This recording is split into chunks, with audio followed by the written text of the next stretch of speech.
Bonjour à tous, j'espère que vous allez bien. Aujourd'hui, je vais vous montrer comment j'ai conçu et imprimé en 3D un poste d'aiguillage qui a la particularité d'avoir un TCO fonctionnel, c'est-à-dire représentant réellement la position des aiguilles et l'état des signaux contrôlés par ce poste d'aiguillage. En ce qui concerne le bâtiment, je me suis inspiré d'un modèle HO de PN Sud Modélisme, lui-même inspiré du poste réel de la Seine-sur-Mer. Alors comme ça n'existait pas en N, je me suis dit hop, je vais le faire moi-même. Cette vidéo n'a pas pour objectif de rentrer dans les détails de la conception 3D ou de la programmation du TCO, mais si cela suscite de l'intérêt, je pourrai le faire ultérieurement.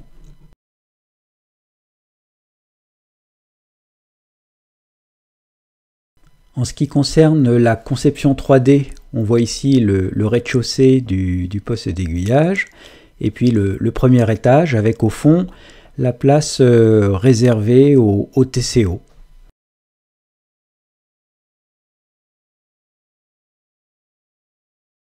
Et puis enfin la toiture du bâtiment. J'ai choisi de séparer le poste en plusieurs éléments pour deux raisons principales. L'imprimante FDM que je possède n'est pas assez précise pour imprimer tout le bâtiment en une seule pièce. Et la seconde raison, c'est que le fait de disposer de plusieurs pièces facilite bien sûr le travail de peinture. On voit ici les huisseries du premier étage.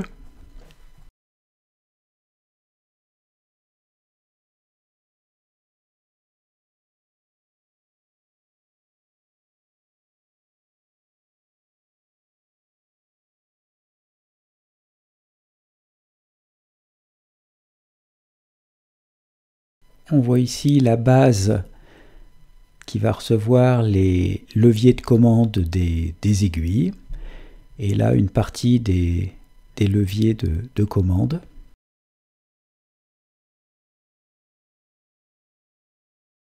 Le bureau avec un trou pour laisser passer les fils de la lampe du bureau.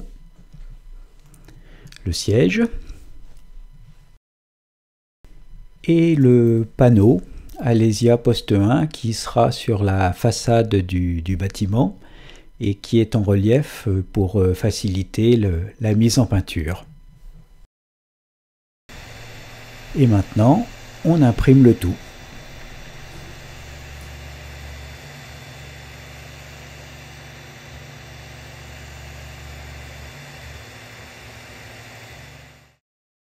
Et voici le premier étage imprimé avec ses supports d'impression. Là, on voit les trois pièces principales du poste d'aiguillage. Et elles sont juste emboîtées et je pense que je laisserai cela comme ça afin de faciliter les interventions ultérieures. Ici, je commence le collage de la rambarde. Et afin de faciliter le travail, la dalle du balcon comprend une rainure dans laquelle s'incruste la rambarde. Pour faciliter le collage, j'ai choisi de le faire avec du médium acrylite mat plutôt que de la cyano. Comme ça, j'ai le temps de positionner convenablement la rambarde.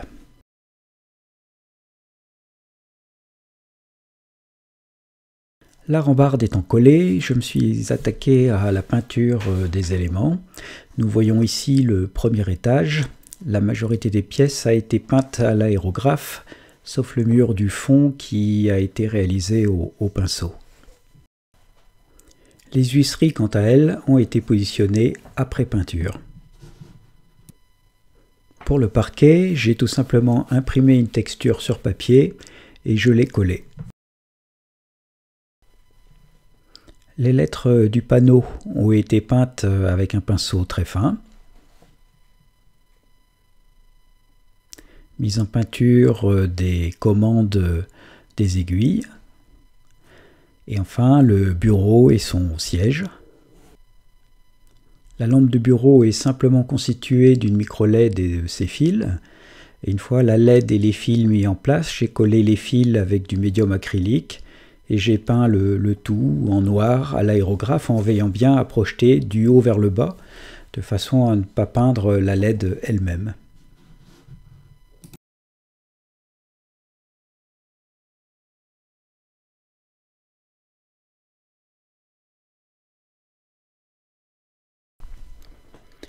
Alors, ici, on rentre dans le vif du sujet concernant le TCO. Le principe est le suivant. Le TCO doit devenir un simple accessoire connecté au bus DCC. Le TCO est composé d'un microcontrôleur pilotant un mini-écran LCD. Et le microcontrôleur est en permanence à l'écoute des informations qui circulent sur la voie et il va capter les ordres envoyés au moteur d'aiguillage et aux signaux lumineux. Et ensuite, avec cette information, il va modifier l'état des aiguilles et des signaux sur l'écran.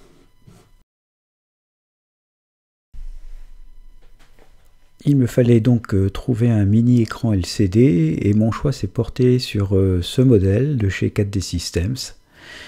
En fait, il est parfait pour représenter un écran au mur à l'échelle N, puisque ses dimensions, hors tout, font 32 mm sur 16.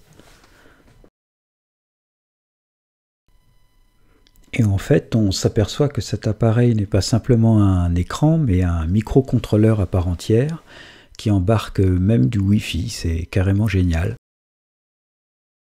Bon, il y a quand même un hic.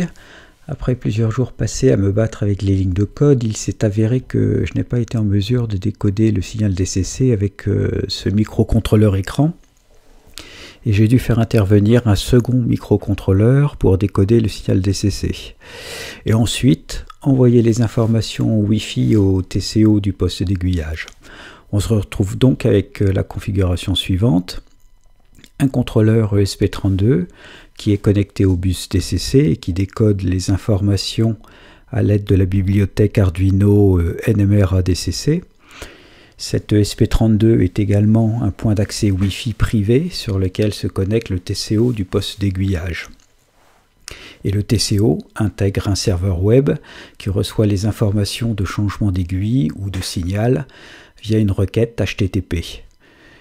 Tout cela complique un petit peu l'architecture du système, mais on peut y voir un avantage. L'ESP32 est connecté au bus DCC près de la centrale et peut ensuite jouer le rôle de passerelle pour d'autres accessoires que le TCO du poste 1. Et le poste 1 n'a plus besoin d'être connecté à la voie, une simple alimentation électrique de 5 volts lui suffit. Pour connecter le microcontrôleur ESP32 au bus DCC, il faut convertir le voltage de la voie, 15 volts en ce qui me concerne, en 5 volts.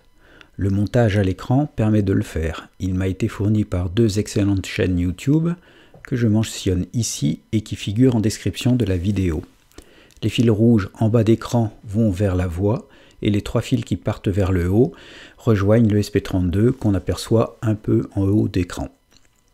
Sur cette photo, on voit un peu mieux le montage, la voie à droite, le ESP32 à gauche. Une fois le montage électrique validé, je l'intègre sur le circuit définitif au-dessus duquel je fixe le ESP32. Le bornier bleu à vis est destiné à être relié à la voie. Du côté du TCO, je peux enfin le glisser dans le poste d'aiguillage. On voit sur cette photo que je l'ai soudé à un circuit imprimé et j'ai ensuite raccourci les broches.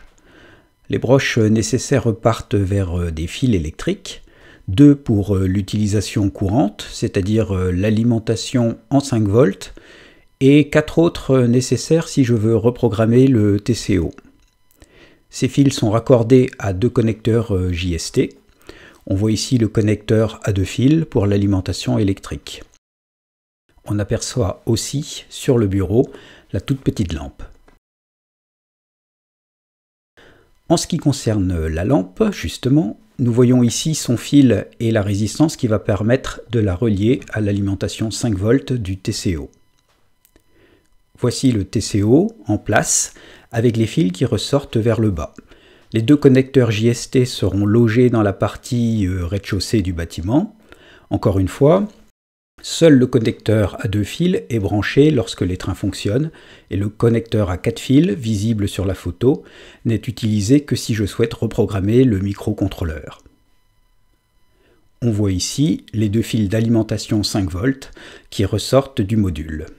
J'ai créé 2 supports collés au module dans lequel le rez-de-chaussée vient se coincer.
Essayons tout ça. J'allume le TCO à partir de Train Controller.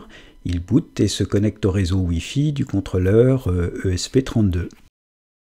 Et là, on voit qu'une adresse IP lui a été attribuée. Et ensuite, il affiche la zone d'aiguillage. Alors, voyons un peu comment cela fonctionne. Ici, on a Train Controller qui est centré sur la zone d'aiguillage pilotée par le poste 1. Et on va changer une aiguille côté Train Controller et hop, voilà, on vient de voir l'aiguille qui a changé sur le poste d'aiguillage, une seconde aiguille. On va maintenant changer un signal qui va passer au jaune, voilà, et au vert, c'est fait.